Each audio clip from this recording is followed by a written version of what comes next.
Hey, you guys, alright? For those of you who don't know, just quickly, I'm an enthusiast of traditional style martial art training. And by that I mean old Kung Fu methods, old Okinawan methods, Hojo Undo, 72 Secret Arts of the Shaolin.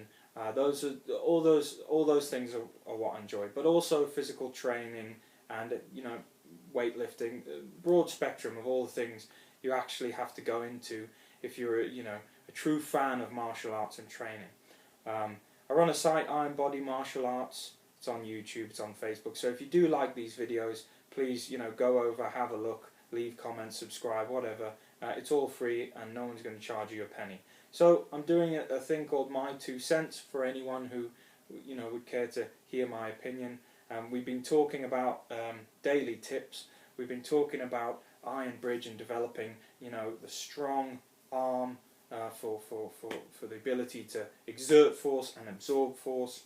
We've been focusing on the forearm and the grip and the hand. So we've been doing a lot about the muscles, okay, and the tendons, which is good.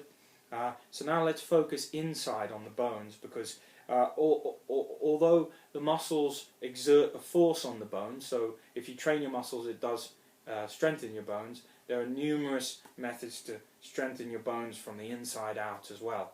So I'll tell you, we'll talk today about one called twin locks, and it's actually a skill from the 72 Secret Arts of the Shaolin. It's one of the earlier skills, but I think this skill is invaluable, okay? And it's very simple, and the name sort of gives it away, and I have mentioned it numerous times before in my other videos.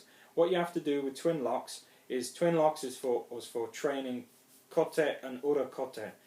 It's for training the outside bone and the inside bone and densening those, because traditionally those aren't simply blocking tools. There's different ways you can block. You can block with the meat, or you can block with the bone, but traditionally these were trained up to be tough.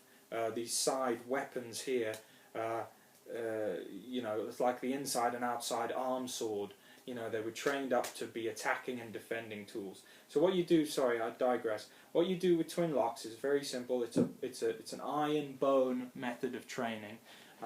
You simply knock, and it's very, very painful at first, as with all these, but it's a very powerful method. So you knock the bones together. Now don't shy to the sides. It is very much the side bone here and the inner bone here, and you knock them together every day, yeah, lots of times. And this is something you can do throughout the day, and you just gently tap them. Don't bruise the bones, because then the bone doesn't get stronger. Just start with a gentle tap. It'll be unbelievably painful just to even do it once if you've never done it before, but then after a while you can build it up. And yeah, it's just like a wooden cane.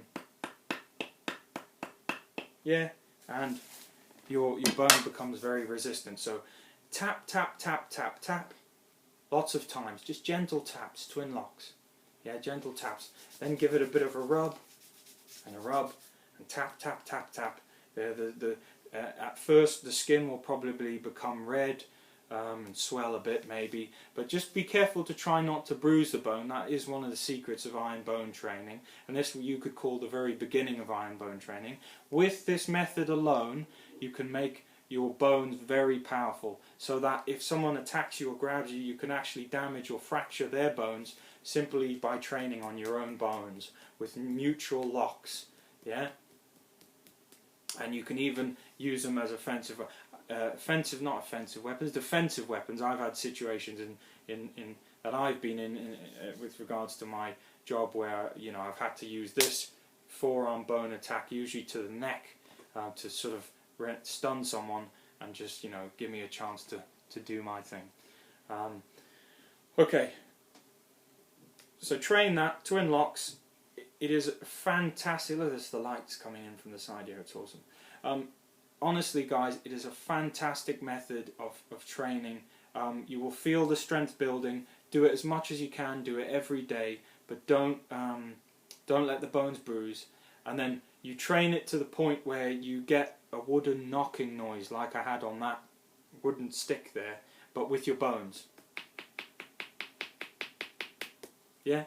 So then once you get that knocking sound, and you'll probably hear it pretty early, once you sort of get that, you know that that's one of the sort of measures by which you know you're starting to progress.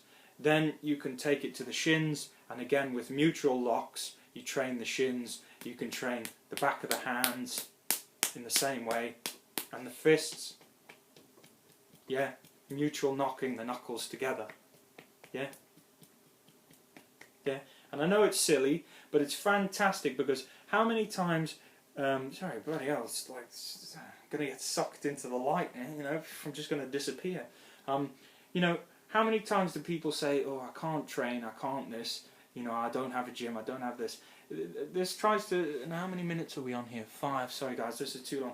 This tries to go with the concept of training all the time. And that's the second training of my, this is another tip I guess for the day of my 2 cents, is that, you know, the old style traditional trainings, you were always training. You know, when you came in from your day, when you went out, you were always training. Do you know what I mean? So it's a constant process. So try that twin locks, give it a go. Tell me what you think. It's an awesome method, and I really do recommend it. Okay, guys, I'm going to disappear, fade off into the light now, and see you around.